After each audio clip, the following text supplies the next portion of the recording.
অনেক বড় হাজী সাহেব, বিশাল লম্বা দাড়ি, ছেলেরে সব দিয়ে দিছে, মেয়েরে কিছু দেয় নাই, মেয়ের হক আদায় করে নাই। আছে না নাই? এই হাজী সাহেবেরা, এই আল্লাহওয়ালারা কিয়ামতের ময়দানে আটকে যাবে। আপনি অন্যের অধিকার নষ্ট করেছেন, তাদের রাইটস কে ভায়োলেট করেছেন। এজন্য আল্লাহ তাআলা বলেন, কারো অধিকার যদি কেউ নষ্ট করে, ওই সমাজটা মানবিক সমাজ কঠিনকালেও হতে পারে না।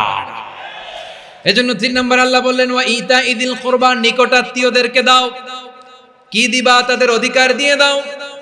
বোনের অধিকার বুঝিয়ে দাও, মেয়ের অধিকার বুঝিয়ে দাও, ফুফুর অধিকার বুঝিয়ে দাও। দেখবেন অনেক মায়েরা ছেলের পাতে মুরগির রান দেয়, মেয়ের পাতে দেয় মুরগির ঠ্যাং। তো মেয়ের কি মুরগির রান খেতে মনে যায় না? মনে যায় না? এমনটা করা যাবে না। নিকটাত্মীয়দেরকে অধিকার দিয়ে দাও, নিকটাত্মীয়ের সাথে সুসম্পর্ক রাখো। আদেশটা কার?